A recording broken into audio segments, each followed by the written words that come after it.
আসসালামু আলাইকুম স্বাগতম জানাচ্ছি nythonvaiaa পাইথন টিউটোরিয়ালে। গত টিউটোরিয়ালে আমরা শিখেছি কিভাবে একটি ভেরিয়েবল ডিক্লেয়ার করতে হয়। আজকের ভিডিওতে আমরা মূলত ভেরিয়েবল সম্পর্কে বিস্তারিত জানব। প্রথমে আমরা দেখে নিই একটি ভেরিয়েবল ডিক্লেয়ার করার জন্য কি কি নিয়মকানুন মেনে চলতে হয়। প্রথম নিয়ম হচ্ছে must start with a letter or underscore, মানে এটা হচ্ছে আপনাকে অবশ্যই একটা ভেরিয়েবলের নাম নির্ধারণ করার সময় লেটার দিয়ে শুরু করতে হবে অথবা আন্ডারস্কোর দিয়ে শুরু করতে হবে।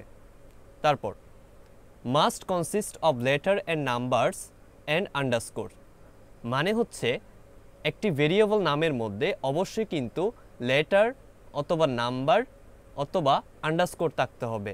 মানে হচ্ছে কি লেটার, নাম্বার এবং আন্ডারস্কোরের কম্বিনেশন থাকতে হবে। আমরা চাইলে কিন্তু ডিরেক্ট নাম্বার দিয়ে কোনো ভেরিয়েবল ডিক্লেয়ার করতে পারবো না। অবশ্যই লেটারের সাথে নাম্বার যুক্ত করতে হবে অথবা লেটারের সাথে আন্ডারস্কোর যুক্ত করে করতে হবে, অথবা আমরা চাইলে শুধু লেটার দিয়ে করতে পারি। আচ্ছা, তারপর হচ্ছে এটা হচ্ছে কেস সেন্সিটিভ। কেস সেন্সিটিভ বলতে বোঝায় ছোটো হাতের বড় হাতের অক্ষরের মধ্যে ডিফারেন্ট ক্রিয়েশন। যেমনটা হচ্ছে কীরকম, যেমন আমরা যদি লিখি, আমি একটু প্র্যাকটিক্যালি দেখাই এটা। আমি এগুলো হচ্ছে একটু কি করি, এগুলো কন্ট্রোল এ দেন হচ্ছে ব্যাক স্পেস দিয়ে ডিলিট করে দিচ্ছি। কেস সেন্সিটিভের ব্যাপারটা যেমন আমি এখানে টাইপ করলাম এ ইজ ইকুয়াল টু হচ্ছে 5, দেন আমি আবার টাইপ করলাম এ, মানে এটা হচ্ছে ক্যাপিটাল লেটার, দেন হচ্ছে এখানে আমি দিলাম 5। এখন ব্যাপারটা হচ্ছে এখানে যে এ লিখলাম মানে স্মল এ, তারপর হচ্ছে ক্যাপিটাল এ, এই দুইটাকে হচ্ছে পাইথন আলাদাভাবে মানে পাইথন মনে করে কি এই দুইটা হচ্ছে আলাদা জিনিস, মানে ডিটেক্ট করে ফেলে এটা হচ্ছে স্মল এ এবং হচ্ছে এটা ক্যাপিটালে। তো পাইথন খুব স্মার্ট ল্যাঙ্গুয়েজ, অন্যান্য ল্যাঙ্গুয়েজের মতো না। অন্যান্য ল্যাঙ্গুয়েজের মধ্যে এগুলোকে ডিফারেন্টভাবে কাউন্ট করা হয় না।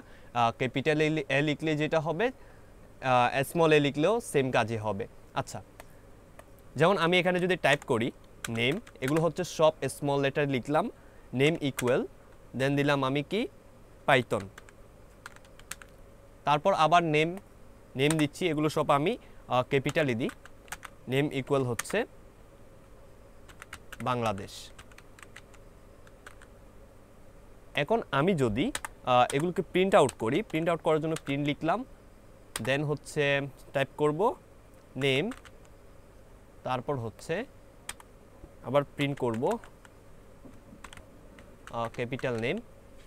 এখন যদি আমরা এটার আউটপুট দেখি তাহলে আমরা দেখতে পাবো এখানে হচ্ছে পাইথনটা হচ্ছে এই স্মল নেমের জন্য আসছে, তারপর বাংলাদেশটা আসছে হচ্ছে কিসের জন্য, এই ক্যাপিটাল নেমের জন্য। মানে হচ্ছে যেইটাতে হচ্ছে ক্যারেক্টারগুলো সবগুলো হচ্ছে স্মল সেটার জন্য আসছে পাইথন, আবার যেটাতে হচ্ছে ক্যারেক্টারের ফার্স্ট লেটারটি আছে সেটি হচ্ছে ক্যাপিটাল, এবং অন্যান্য যে লেটার আছে সেগুলো হচ্ছে কি স্মল, তার জন্য হচ্ছে বাংলাদেশ এখানে দেখাচ্ছে। আচ্ছা, এখন আরেকটা ব্যাপার লক্ষ্য করা যায়, যেমন আমি যদি এখানে টাইপ করি নাম্বার ইকুয়াল 50, দেন আবার টাইপ করলাম নাম্বার ইকুয়াল 100। এখন আমি যদি প্রিন্ট আউট করি প্রিন্ট নাম্বার, এখন আপনি একটু চিন্তা করে বলুন তো, এখানে এখন দেখেন এই নাম্বার আর এই নাম্বার কিন্তু সেম, এখানে কোনো কেস সেন্সিটিভের কোনো বিষয় আসবে না। এটা হচ্ছে স্মল নাম্বার, পরেরটাও হচ্ছে স্মল নাম্বার। এখন আমি যদি প্রিন্ট করি নাম্বার, তখন কোনটা প্রিন্ট হবে?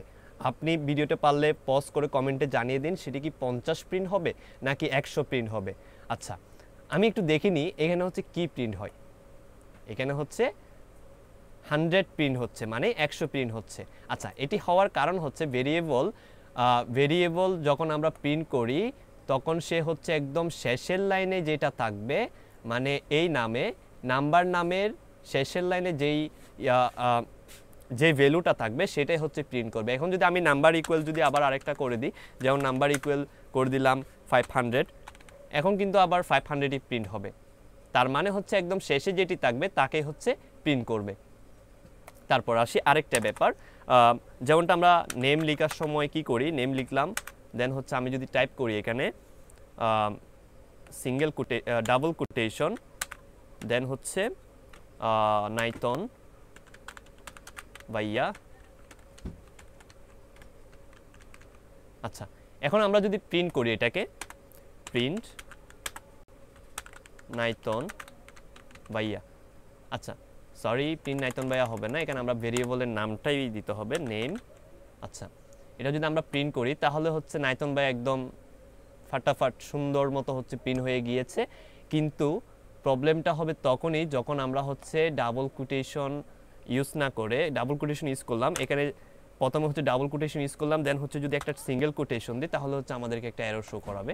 যেমন হচ্ছে এখানে একটা এরর দেখাচ্ছে, তার কারণ কি? তার কারণ হচ্ছে আমরা শুরু করেছি ডাবল কোটেশন দিয়ে, তার মানে শেষটাও করতে হবে কি ডাবল কোটেশন দিয়ে।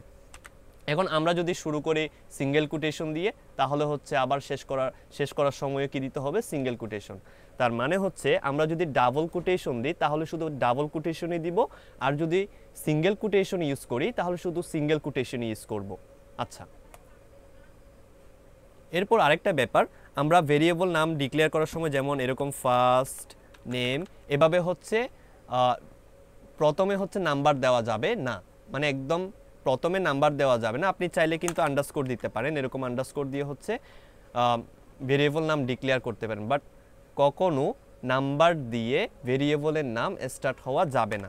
আপনি চাইলে নাম্বারটা শেষ ইউজ করতে পারেন, যেমন নেম ওয়ান ইকুয়াল হচ্ছে আমি কি দিয়ে দিব, এখানে হচ্ছে আমি দিলাম বাংলাদেশ।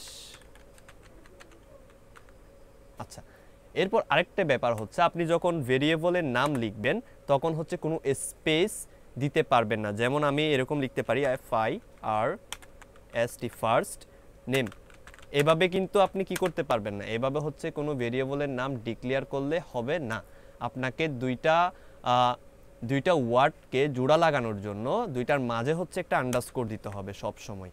এখন হচ্ছে আপনি এটাকে ডিক্লেয়ার করলেন, দেন আমি এখানে কি করব, দিয়ে দিব পাকিস্তান।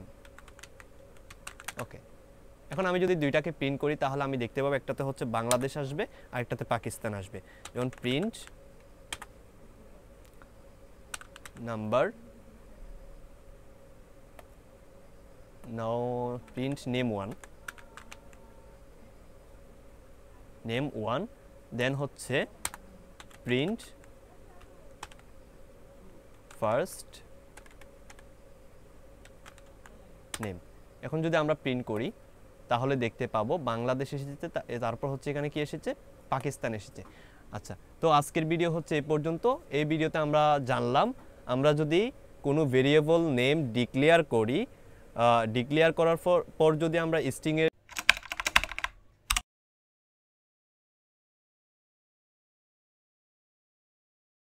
ভ্যালু লিখি তখন হচ্ছে আমরা যদি সিঙ্গেল কোটেশন দিয়ে যদি শুরু করি তাহলে হচ্ছে সিঙ্গেল কোটেশন দিয়ে শেষ করতে হবে, আর যদি ডাবল কোটেশন দিয়ে শুরু করি তাহলে হচ্ছে ডাবল কোটেশন দিয়ে শেষ করতে হবে। তারপর হচ্ছে ভেরিয়েবলের নামের পূর্বে কখনো নাম্বার ইউজ করা যাবে না। যদি আমরা চাই আন্ডারস্কোর ইউজ করতে পারি। তারপর হচ্ছে ভেরিয়েবল নাম যেমন হচ্ছে ফার্স্ট নেম, লাস্ট নেম, এগুলো লেখার সময় আমরা কোনো স্পেস দিতে পারবো না। যদি আমরা লাস্ট নেম লিখি তাহলে হচ্ছে লাস্ট লেখার পর তারপর হচ্ছে একটা আন্ডারস্কোর দিয়ে নেমটাকে হচ্ছে জোড়া লাগাই দিতে হবে, যেমনটা হচ্ছে এখানে আমরা করেছি যে ফার্স্ট আন্ডারস্কোর নেম। তো আজকের ভিডিও এই পর্যন্ত, দেখা হচ্ছে পরবর্তী ভিডিওতে। ধন্যবাদ।